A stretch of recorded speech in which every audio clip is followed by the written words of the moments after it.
अगर आपने अभी तक मेरे चैनल को सब्सक्राइब नहीं किया है तो सब्सक्राइब बटन दबा दीजिए और बेल आइकन दबा दीजिए ताकि आपको रेगुलर नोटिफिकेशन और अपडेट्स मिलती रहे। Hello guys, welcome back to my channel easy mech concept. आज के वीडियो में हम देखने वाले हैं सिम्पसन्स रूल। सो गाइस, हमने पिछले कुछ वीडियो से न्यूमेरिकल मेथड्स लिया हुआ है। अगर आप मेरे चैनल में नए हैं तो मैं आपको बता देना चाहता हूँ कि प्लीज़ सब्सक्राइब कर दीजिए मेरे चैनल को ताकि आपको रेगुलर नोटिफिकेशन और अपडेट मिलती रहे और गेट के टॉपिक्स आपको ईजीली समझ में आ सके। मैंने लीनियर एल्जेब्रा का भी पूरा प्लेलिस्ट अपडेट कर दिया है। मैं नीचे लिंक डिस्क्रिप्शन में दे दूंगा। अगर आपने अभी तक विजिट नहीं किया है मेरे चैनल को तो लीनियर एल्जेब्रा का टॉपिक भी देख लीजिए। यहाँ पे सिम्पसन्स 1/3 रूल और सिम्पसन्स 3/8 रूल। सिम्पसन्स रूल के दो रूल है, एक है 1/3 रूल और एक है सिम्पसन्स 3/8 रूल। यहाँ पे हम पहले देख लेते हैं कि फॉर्मूला क्या दिया हुआ है। तो फॉर्मूला है, अगर आपको पूछे कि integration from a to b f of x dx, is equals to क्या होगा। सिम्पसन्स 1/3 रूल के लिए आपको याद रखना है कि h/3 हो जाएगा। h/3 क्यों किया यहाँ पे, 1/3 रूल है इसलिए h/3 y0 plus yn plus 4 into y1 plus y3 plus y5, मतलब सम ऑफ ऑड नंबर्स। y के जो भी ऑड नंबर है उनको हम ऐड करेंगे। ऑड नंबर मतलब ऑड प्लेसेस पे जो वैल्यू है उनको, +2 into y2 plus y4 plus y6 sum of even places, मतलब इवन प्लेसेस पे जो वैल्यू होंगे उन्हें हम ऐड करेंगे। फाइनल इक्वेशन बनता है h/3 into y0 plus yn मतलब लास्ट नंबर और फर्स्ट नंबर का addition, plus 4 into sum of number in odd places and plus 2 into y2 plus y4 plus y6 sum at even places. फिर Simpson's 3/8 rule B.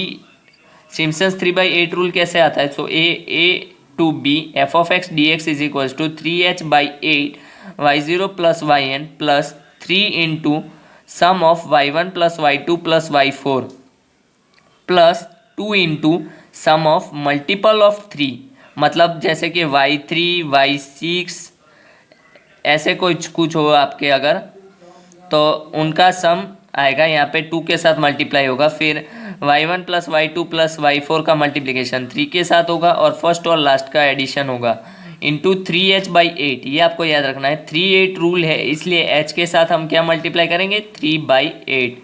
Okay, मैं आपको बता देना चाहता हूँ कि गेट में कभी कभी पूछ लेते हैं कि solve the integration by Simpson's rule. सिर्फ सिम्पसन लिखा हो तो आपको 1/3 के लिए 1/3 वाला रूल ही अप्लाई करना है, और अगर 1/3 लिखा हो तो आपको 1/3 ही यूज़ करना है। लेकिन अगर सिर्फ सिम्पसन्स 3/8 रूल लिखा हो तो आप 3/8 वाला यूज़ करना। उसके अलावा सिम्पसन्स का कोई भी क्वेश्चन आए आपको 1/3 ही यूज़ करना है अगर मेंशन ना किया हो तो। let's see some get problems। Values of, यहाँ पे क्वेश्चन दिया हुआ है values of GATE 2016 chemical branch में पूछा गया क्वेश्चन है, केमिकल इंजीनियरिंग जो आता है उसमें। Value of f of x in interval 0 to 4 are given by x y। आपको ये टेबल पहले से दिया हुआ है, जैसे कि हम प्रीवियस वीडियोस में मेरे आप देख सकते हैं कि हमें x और y की वैल्यू नहीं दी होती थी, हमें फंक्शन दिया होता था, तो उससे हम ये टेबल बनाते थे। लेकिन इन्होंने आपका टाइम कम यूज़ हो इसलिए इन्होंने क्या किया है, x और y की टेबल बना दी है आपको पहले से, क्वेश्चन में गिवन है। 0 3 0 x में आप 0 डालेंगे तो 3 मिलेगा, 1 10 2 21 3 36 एंड 4 55। ये है वैल्यूज़ दी हुई है आपको by Simpson's 1/3 rule with step size 1। The value of 0 to 4 integration of f of dx is dash. ये गेट 2000 केमिकल ब्रांच में पूछा गया क्वेश्चन है, तो इसका सॉल्यूशन हम देख लेते हैं। सॉरी फ्रेंड्स, यहाँ पे सिम्पसन्स 1/3 रूल का आपने जैसे कि फॉर्मूला देख लिया था, अभी हमने देखा था कि h/3 y0 plus yn plus 4 into sum at the odd places and plus 2 into sum at the even places. 1/3 into 3 plus 55, सिर्फ आपको वैल्यू रख देना है, 4 into 10 plus 36 plus 2 into 21। Finally आपको मिलेगा 1/3 58 plus 184 plus 42। Integration of 0 to y f of x dx is equals to and 94.67। Okay, so आपको finally integration of 0 to 4 f of x d x क्या मिलेगा 94.67। So let's see one more sum of GATE. Simpson's one-third rule used to integrate the function f of x is equals to 3/5x square plus 9/5 between x is equals to 0 to 1 using the least sub interval। यहाँ पे एक नया दिया हुआ है कि least सब interval the value of integral is, ये आपको पूछा गया था गेट मैकेनिकल इंजीनियरिंग ब्रांच का क्वेश्चन है, 2015 में पूछा गया। सो यहाँ पे क्या लिखा है 0 to 1 f of x d x is equal to पता नहीं है, सो एक्स और वाई। सो एक्स के जगह अगर हम 0 रखेंगे, यहाँ पे सबसे पहले हमें क्या एच की वैल्यू हमें यहाँ पे दिया हुआ नहीं है। सो हम इसको फाइंड कैसे करेंगे, क्योंकि हमें फॉर्मूला में एच तो चाहिए और ये टेबल बनाने के लिए भी हमें एच चाहिए।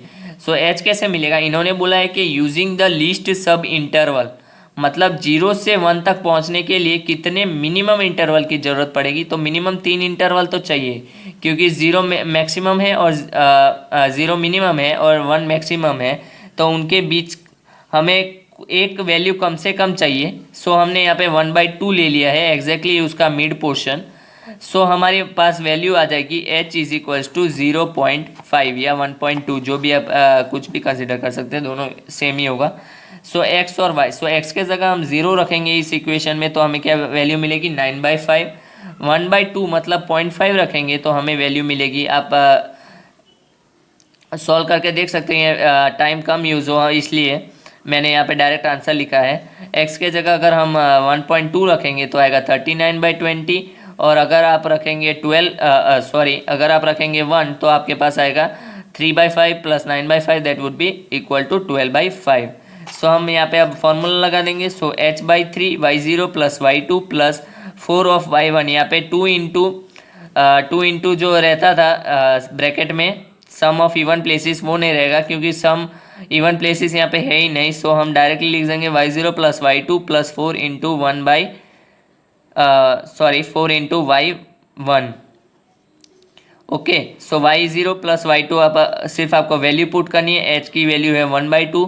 सो 1/2 का 2 नीचे जाएगा तो यहाँ पे 1/6 हो जाएगा, plus into 9/5 plus 12/5 plus 4 into 39/20। तो 39/20 को हम यहाँ पे कट शॉर्ट करके लिख सकते हैं, ये आएगा 5।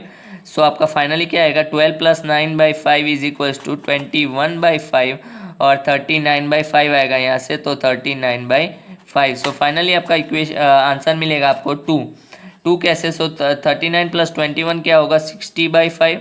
सो इसको हम एक और स्टेप में लिख सकते हैं 1/6 इंटू 60/5। तो 60/5 है वो 6 से कट हो जाएगा तो आपके पास आएगा 10 divide by 5 would be equal to 2। So आपके पास फाइनली आंसर आ जाएगा 0 to 1 f of x d x is equals to 2। So thank you guys for watching this video, और अगर आपको ये वीडियो हेल्पफुल हो तो इसे ज़्यादा से ज़्यादा शेयर कर दीजिए अपने फ्रेंड्स तक जो गेट या अदर कॉम्पिटिटिव एग्ज़ाम्स के लिए प्रिपेयर कर रहे हैं, ताकि उनको भी हेल्प हो सके। Thank you so much.